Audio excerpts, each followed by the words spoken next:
امر حقیقی نہ رہ جائے بلکہ امر اختراعی ہو جائے، حقیقت واقعیہ نہ رہے بلکہ حقیقت اختراعیہ ہو جائے، کیونکہ حقیقت واقعیہ ہونے کے لیے ضروری ہے کہ اجزاء کے درمیان علاقہ افتقار ہو۔ ترکیب، خلاصہ یہ ہے کہ ترکیب حقیقی ہے نا علاقہ افتقار کو چاہتی ہے، بغیر علاقہ افتقار اجزاء کے درمیان بغیر علاقہ افتقار، بنا علاقہ احتیاج کے ہے نا ترکیب حقیقی وجود میں نہیں آتی، اس کا تحقق نہیں ہوتا۔ جب اس کا تحقق نہیں ہوتا تو مرکب حقیقی بھی کوئی وجود میں نہیں آ سکتا۔ البتہ یہی ہوگا کہ فرضی ایک چیز ہو گئی، بس مان لی بس۔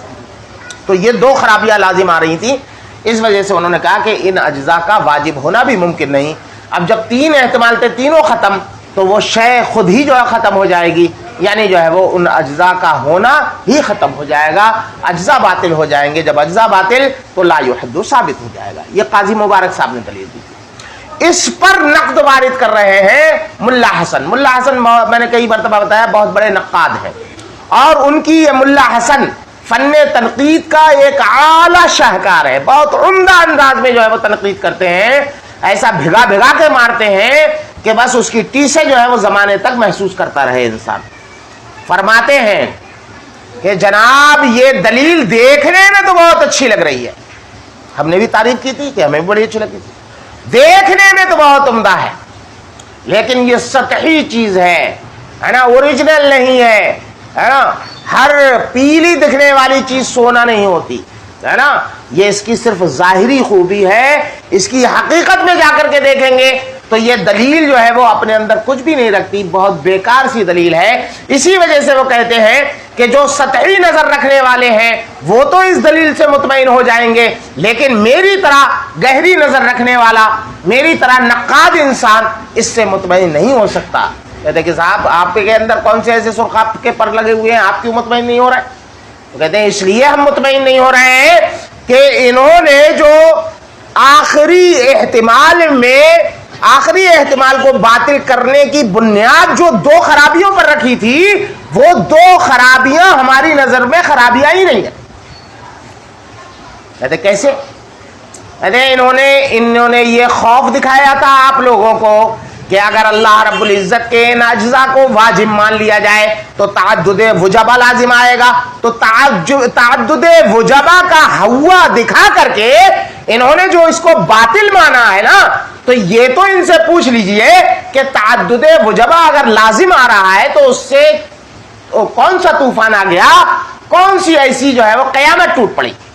تعدد وجبہ کی وجہ سے کیوں باطل ہو رہا ہے؟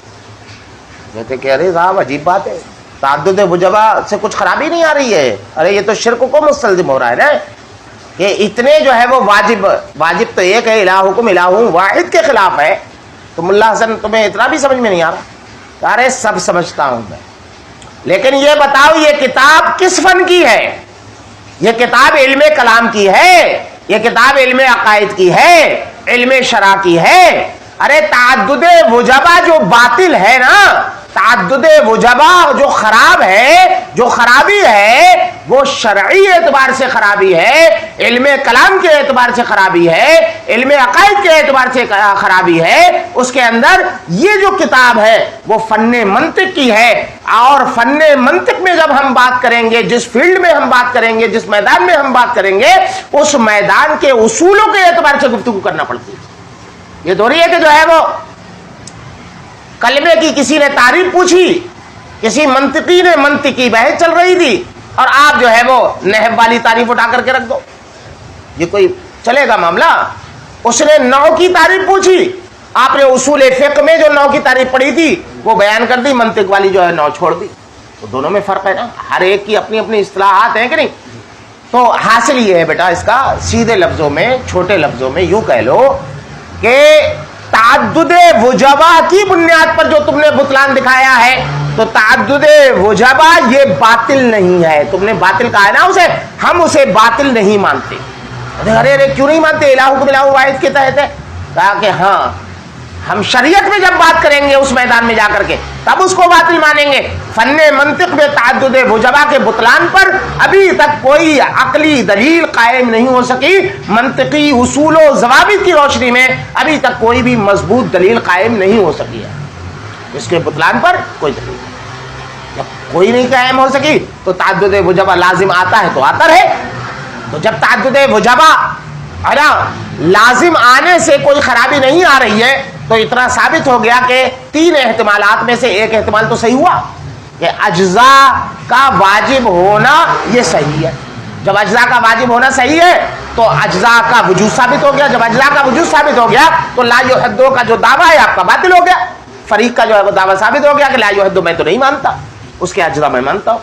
یہ وہ کہہ سکتا ہے فریق مخالف. ملا حسن کا کہنے کا مقصد یہ ہے کہ قاضی مبارک صاحب جو تم نے دلیل دی ہے اس دلیل کو فریق مخالف پکڑ کر کے تمہیں اور تمہارے دعوے کو باطل کر سکتا ہے اور تمہارے اوپر اعتراض کر سکتا ہے. اس لیے دلیل اگر لینا ہے تو میرے والے اعتراض سے پاک ہے. کہتے ہیں کہ چلو ہم نے تعدد وجبہ والے کو چھوڑ دیا, ہم ایک ہی احتمال سے باطل کر دیں گے. دوسرا تو ہے ہمارے پاس, ہم نے 2 خرابیاں دکھائی تھی, ایک تو نہیں دکھائی تھی.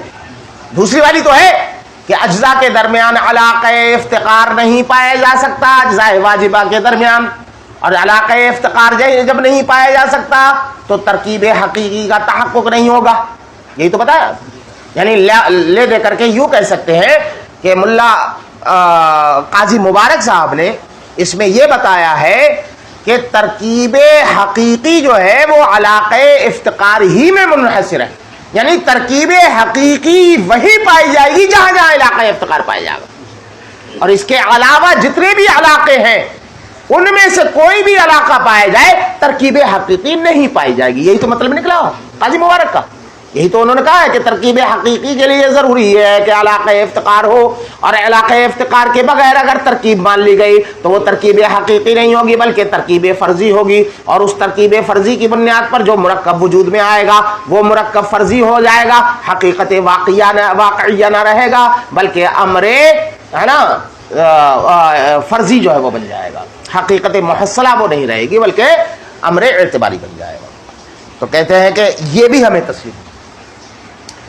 آپ نے جو یہ کہا کہ علاقہ افتقار ہی میں ترکیب حقیقی منحصر ہے, ترکیب حقیقی کے لیے علاقہ افتقار چاہیے, تو کہتے ہیں کہ یہ ہمیں تسلیم نہیں. یہ کوئی تمہاری جو ہے وہ ہٹ درمی ہے کہ ترکیب حقیقی کے لیے علاقہ افتقار ہی چاہیے.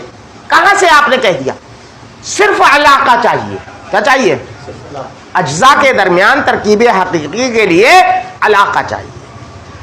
علاقہ افتقار کے علاوہ ممکن ہے کوئی اور خاص علاقہ ہو ان اجزاء واجبہ کے درمیان جس کی وجہ سے ترکیب حقیقی ہو جائے اور مرکب وجود میں آ جائے, ہے نا. کوئی ضروری نہیں ہے کہ علاقہ افتقار ہو, بس علاقہ چاہیے. علاقہ افتقار ضروری نہیں ہے, کوئی دوسرا علاقہ ہو, کوئی نہ کوئی علاقہ چاہیے. تو اگر علاقہ پا لیا گیا, مطلق علاقہ چاہیے, علاقہ افتقار ضروری نہیں ہے. اگر مطلقاً کوئی بھی علاقہ پا لیا گیا تو ترکیب حقیقی وجود میں آ جائے گی, اور اس علاقے خاص کی وجہ سے یہ مرکب جو ہے حقیقت واقعیہ بن جائے گا, حقیقت اختراعیہ نہیں رہے گا, اور فرضی جو ہے وہ حقیقت نہیں رہے گا, جس کی وجہ سے آپ نے ہے نا اس کو باطل مانا ہے. تو کہتے ہیں چلو بہت ٹھیک بھائی, علاقہ افتقار ہم نے مان لیا کہ ترکیب حقیقی علاقہ افتقار ہی میں منحصر نہیں ہے, اور ہم نے یہ بھی مان لیا کہ ان اجزاء واجبہ کے درمیان کوئی خاص قسم کا علاقہ تھا جس کی وجہ سے واجب ہوتے ہوئے بھی ان اجزاء کے ذریعے سے ترکیب حقیقی کا وجود ہو گیا اور مرکب حقیقی وجود میں آ گیا, اور اللہ رب العزت کی ذات حقیقت محصلہ بن گئی, حقیقت واقعہ بن گئی, فرضی نہ رہی. مان لیا, ٹھیک ہے تمہاری ہی مان لی, لیکن ملا حسن ذرا اس کا نام بتا دو, اس علاقے کو کہتے کیا ہیں, اس کی حقیقت کیا ہے, اس کا تعارف کیا ہے, کچھ تو بتاؤ. علاقہ افتقار ہم نے بتایا, تم کو اس کا نام بتاؤ, اس کی حقیقت تو بتاؤ, اس کی کنہ تو بتاؤ. تو کہتے ہیں نہیں وہ تو میں بھی نہیں جانتا. وہ علاقہ مجہولۃ الکن ہے. کیا ہے بیٹا؟ عجیب آدمی ہے. بتا بھی نہیں رہے اور کہہ بھی رہے. کہتے کہ اس میں عجیب کی کیا بات ہے؟ کائنات میں بہت سی ایسی چیزیں ہیں کہ انسان ان کو جانتا ہے لیکن وہ مجہولۃ الکن ہے, ان کی حقیقت سے انسان واقف نہیں ہے. خود ہمارے نبی صلی اللہ تعالیٰ علیہ وسلم نے ارشاد فرمایا, اے ابو بکر میری حقیقت کو میرے رب کے علاوہ کوئی نہیں جانتا. بہت سی ایسی چیزیں جس کو جو ہے وہ نا بہت سے لوگ نہیں جانتے. آپ خود دیکھو, ایک بڑا تالاب ہے نا, صاف ستھرا اس کا پانی ہے, بالکل شیشے کی طرح چمک رہا ہے. اس میں آپ ایک کالے رنگ کی ایک بوند ڈال دو, 10 لوگوں کے سامنے ڈال دو, 10 میں سے کسی کی مجال نہیں ہے کہ انکار کر دے. ان سے پوچھو کہ وہ اس میں کالا رنگ ہے, وہ کہیں گے ہاں ہے. ان سے کہو دکھاؤ, دکھا پائے گا کوئی؟ دکھا پائے گا؟ ایک بوند کا کیا کہیں پتہ چلے گا؟ دکھا نہیں پائے گا. لیکن اس سے کہہ دو اچھا نہیں دکھا پا رہے, انکار کر دو, انکار نہیں کرے گا. ایسے ہی ممکن ہے کہ ان اجزاء کے درمیان کوئی ایسا علاقہ رہا ہو کہ جس کی بنیاد پر ترکیب حقیقی ہو گئی ہو اور اس ترکیب حقیقی کی وجہ سے مرکب وجود میں آ گیا ہو اور اس کی وجہ سے یہ مرکب جو ہے وہ فرضی اور اختراعی نہ رہا ہو. ایسا ہو سکتا ہے. جب ایسا ہو سکتا ہے, امکان نکل سکتا ہے, تو لازم آیا کہ جو ہے وہ اگر اجزاء کو مانا جائے اور ان اجزاء کو واجب مانا جائے تو یہ بالکل صحیح ہوگا, یہ باطل نہیں ہوگا. جب باطل نہیں ہوگا تو اجزاء حقیقیہ ثابت ہو جائیں گے اور لا یحدو کا جو دعویٰ ہے وہ مصنف کا دعویٰ باطل ہو جائے گا, جھوٹا ہو جائے. اس لیے ایسی دلیل کیوں دیتے ہو؟ ایسی دلیل دو جس کو سب لوگ قبول کر سکے. تو اسی کو دیکھ کہتے کہ وہذا البیان, یہ جو دلیل ہے, یہ جو دلیل ہے, کون سی دلیل؟ قاضی مبارک والی ہے نا. بیان میں نے بتایا تھا کہ جہاں جہاں اس کتاب میں بیان آئے گا اس سے مراد دلیل ہے. یہ دلیل وَإِن يَقْنَعْ بِهِ النَّاظِرُ ہے نا, اس سے ناظر تو جو ہے وہ, ناظر سے مراد سطحی نظر رکھنے والا, موٹا موٹا دیکھنے والا ہے نا, موٹا پیسنے والا, باریک پیسنے والا نہیں ہے نا, ہاں مقنن نہیں, نقاد آدمی نہیں, بس سطحی طور پر دیکھنے والا, سطحی نظر رکھنے والا اس سے مطمئن ہو سکتا ہے. ولیکن لا یفہم المناظر, لیکن یہ جو ہے بیان ہے, یہ جو ہے وہ سطحی نظر والے کو تو مطمئن کر سکتی ہے دلیل. ولیکن لا یفہم المناظر, لیکن جو مناظرانہ ذہن رکھنے والا ہے, جو نقاد قسم کا آدمی ہے, جو مناظر ہے, جلدی تسلیم کسی بات کو نہیں کرتا, وہ اس سے جو ہے وہ مطمئن نہیں ہو سکتا ہے نا. ہاں اس سے مطمئن نہیں ہو سکتا بلکہ اس کو پھینک دے گا. فإنّا, کیوں کہتے کیوں آخر کہتے فإنّا تعدد الواجب تعالی, پہلی خرابی دکھائی تھی, 2 خرابی دکھائی نہیں, تعدد واجب کا ہوا دکھایا تھا. تو کہتے ہیں کہ تعدد واجب تعالی جو ہے باطل فی نفس الامر, یہ حقیقت کے اعتبار سے, میں مسلمان ہوں اس سے انکار نہیں کر سکتا, حقیقت کے اعتبار سے یہ باطل ہی ہے. لیکن کیسے باطل ہے, کس دلیل سے؟ بدلیل شرعی, دلیل شرعی, الہکم الہ واحد قل هو اللہ احد, اس طریقے کی دلیلوں سے جو ہے وہ باطل ہے. وہ بیان عقلی, کہتے کہ صرف دلیل عقلی سے, دلیل شرعی سے, دلیل عقلی سے بھی تو ہے. صرف مسلمان ہی اس کو ایک تو نہیں مانتے ہیں, اور لوگ بھی مانتے ہیں. توحید فی الربوبیت کے قائل مشرکین بھی تھے. وَلَئِن سَأَلْتَهُم مَّنْ خَلَقَ السَّمَاوَاتِ وَالْأَرْضَ لَيَقُولُنَّ اللَّهُ, قرآن کریم میں ہے کہ اے محبوب تم ان کفار مکہ, مشرکین مکہ سے پوچھو کہ زمین و آسمان کو کس نے پیدا کیا, تو ضرور یہ کہیں گے اللہ نے پیدا کیا. یعنی مانتے تھے کہ اللہ خالق ہے. لیکن وہ دلیل عقلی کن لوگوں کی ہیں؟ کہتے کہ خارج عن العقل عقول المتوسطہ, وہ عقلی جو دلیلیں ہیں وہ ان لوگوں کی ہیں جو عقول متوسطہ سے خارج ہیں, یعنی سالکین, وہ لوگ جو اعلیٰ قسم کی عقل رکھتے ہیں, عقل صافی رکھتے ہیں ہے نا, جو سالکین ہیں, واصل اللہ ہیں, جو ہر طرف اللہ رب العزت کے جلووں کو جو ہے وہ دیکھتے ہیں. ان کے یہاں تو سب کچھ جو ہے وہ عیا ہے نا, تو وہ بھی اس کو مانتے ہیں کہ اللہ ایک ہے, چونکہ انہوں نے مشاہدہ ہے, مشاہدہ ذات کر چکے ہیں وہ, لیکن عقول متوسطہ سے خارج ہے. یہ منطقیوں نے اپنے آپ کو قائم رکھا ہے, عقل متوسط والے کہلاتے ہیں ہے نا. عقل عالی یہ صوفیاء کرام ہے نا, عقل سافل ہم جیسے لوگ ہے نا, ناکارے لوگ, اور یہ لوگ اپنے آپ کو عقول متوسطہ سے کہتے ہیں. کا عقول العرفاء, جیسے کہ عارف باللہ جو لوگ ہوتے ہیں ان کی جو عقلیں ہیں, وہ تو اللہ کو پہچانتے ہیں، جانتے ہیں. تو ان کے اعتبار سے تو دلیل شرعی اور ایسے لوگوں کی عقلی دلیل کی بنیاد پر تو ضرور اللہ رب العزت کے علاوہ کوئی اور واجب نہیں ہے. فَإِنَّهُمْ يَعْلَمُونَ ذَلِكَ، کہتے کیسے ان کے اعتبار سے؟ کہتے کہ اس لیے کہ یہ لوگ جو ہے وہ اس کو اچھی طریقے سے جانتے ہیں. کس کے ذریعے؟ بالعقول الصافی ہے، صافی ہے، ایسا ایدن وغیرہ مت پڑھ لینا ہے نا. عقل صافی کے ذریعے سے ہے نا، جو انہوں نے اپنی خلوتوں میں کرتے ہیں، اپنے مراقبوں میں کرتے ہیں، اور اپنے ذہنوں کی صفائی کی بنیاد پر ان کو جو یہ مرتبہ حاصل ہوتا ہے. وَلَٰكِن لَمْ يَقُمْ عَلَيْهِ بُرْهَانٌ قَوِيٌّ بَعْدُ، لیکن اب تک اس پر کوئی برہان قوی قائم نہ ہو سکا. کس میں؟ فی عالم العقل المتوسط، عقل متوسط کی دنیا میں، التی کلامنا فیہا، جس میں ہماری گفتگو چل رہی ہے. یعنی منطق کی دنیا میں، منطقیوں کی دنیا میں اب تک اس پر کوئی برہان قوی، صرف برہان کی نفی نہیں کی، برہان ہوئے ہیں قائم، لیکن برہان قوی قائم نہیں ہوا ہے. سمجھے؟ وَكَذَا الْقَوْلُ بِحَصْرِ التَّرْکِیب، تو یہاں تک تو کہہ دیا انہوں نے اس بات کو کہ تعدد وجبہ کی خرابی دکھا کر کے جو تم باطل کر رہے ہو اجزاء کا واجب ہونا، تو یہ خود اس کے اندر خرابی ہے. اس کے ذریعے سے ان کا واجب ہونا، ان اجزاء کا واجب ہونا باطل نہیں کر سکتے آپ. کہتے کہ نہیں دوسری تو ہے ہمارے پاس، تو کہتے ہیں دوسری کا بھی حال سن لو. وَكَذَا الْقَوْلُ بِحَصْرِ التَّرْکِیبِ الْحَقِیقِی فِی الْاِفْتِقَارِ بَیْنَ الْأَجْزَاءِ، اسی طرح اجزاء کے درمیان علاقہ افتقار میں ترکیب حقیقی کو منحصر کرنے والا قول، یعنی جو تم نے کہہ دیا کہ ترکیب حقیقی اسی وقت ہو سکتی ہے جبکہ اجزاء کے درمیان علاقہ افتقار ہو. علاقہ افتقار اگر نہیں ہے تو ان کے درمیان ترکیب حقیقی نہیں ہوگی. جو تم نے یہ انحصار کر دیا غیر و مسلم، یہ تسلیم نہیں ہے. اس کو یہ ہمیں تسلیم نہیں ہے. کیوں تسلیم نہیں ہے؟ کہتے ہیں اس لیے کہ ایک احتمال ہے اس میں. وہ کیا ہے؟ بل یجوزو ممکن کے معنی میں، بلکہ یہ ممکن ہے کہ ان یکون بینہا، کہ ان کے درمیان یعنی ان اجزاء کے درمیان کوئی خاص قسم کا علاقہ ہو. کہاں ہو؟ فی نفس الامر، نفس الامر میں خاص قسم کا علاقہ ہو. کہتے ہیں خاص قسم کا علاقہ، اس کا نام کیا ہے؟ کہتے ہیں میں بھی نہیں جانتا. وہ مجہولۃ الکن، جو مجہولۃ الکن ہو.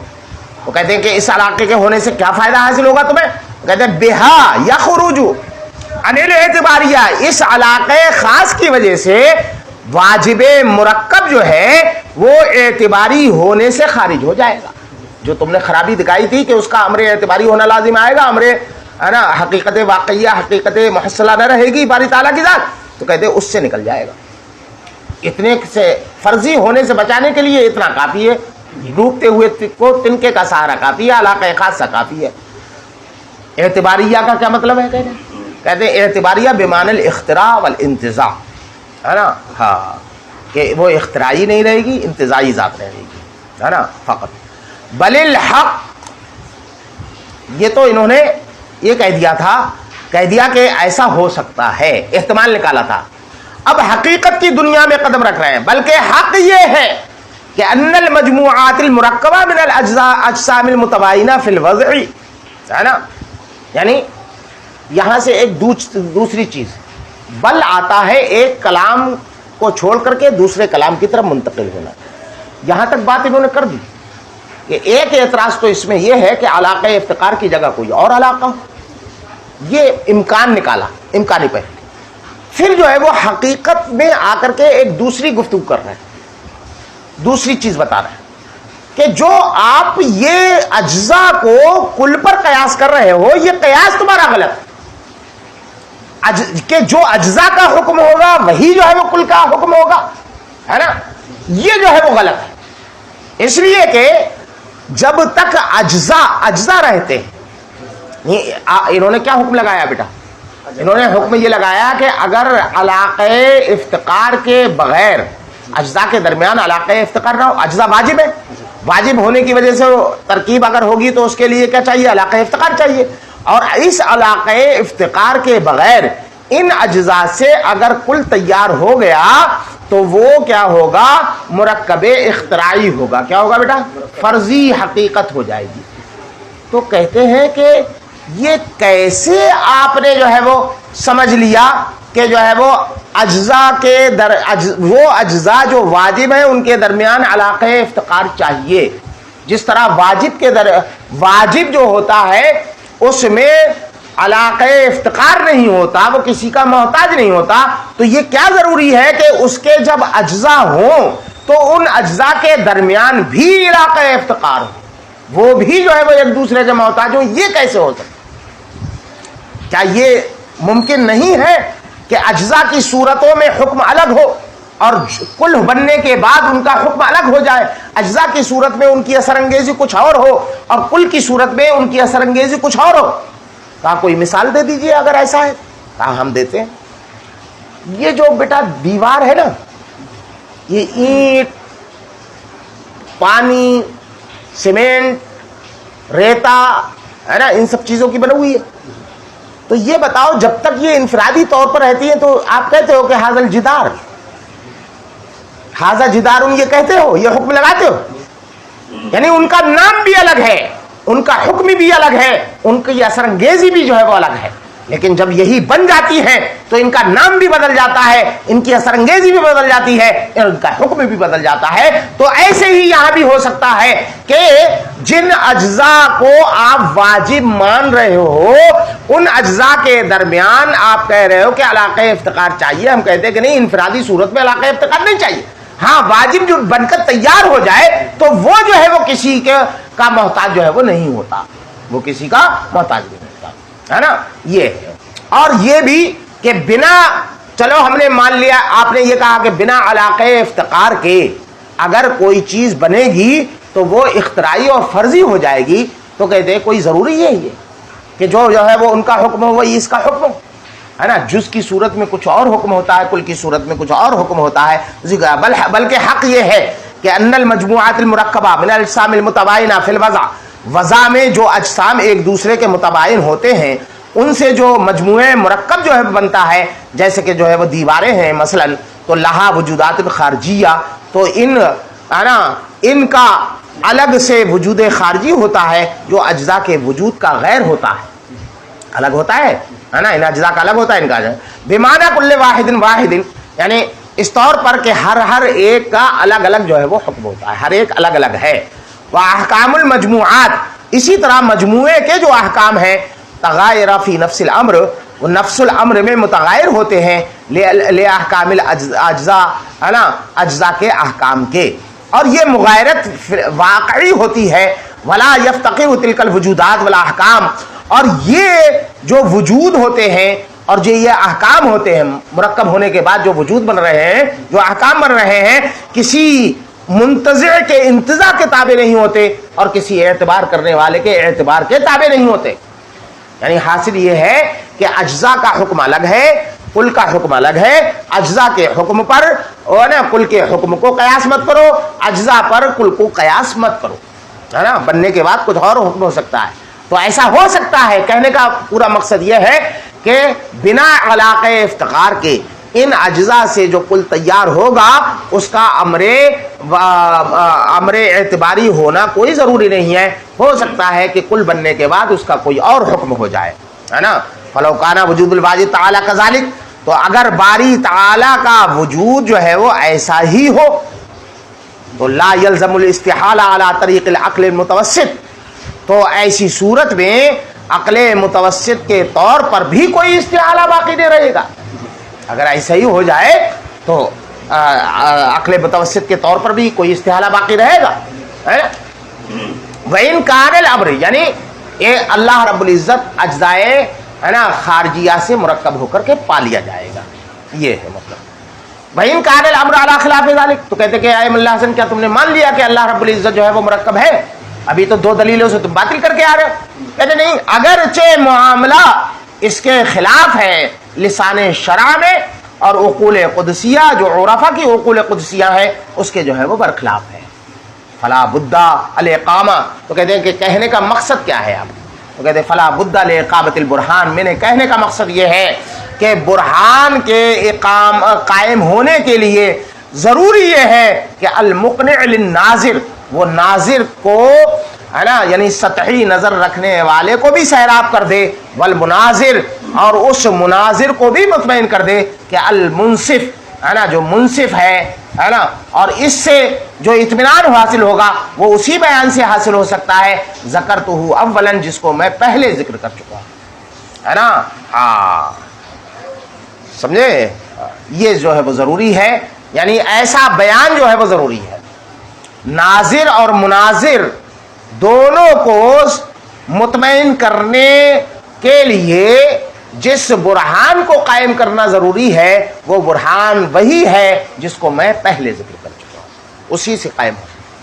حاصل اور خلاصہ یہ کہ قاضی مبارک صاحب کی دلیلوں میں کمزوری ہے، اور گہری نظر رکھنے والے، پینی نظر رکھنے والے اس کو جو ہے وہ لتھیڑ سکتے ہیں، پکڑ سکتے ہیں، اس میں اعتراضات کے انبار لگا سکتے ہیں، اعتراضات کی اس میں گنجائش ہے. دلیل ایسی ہونا چاہیے کہ جو ہر اعتبار سے بالکل محفوظ ہو. سمجھ میں آیا؟ چلو بس کرو.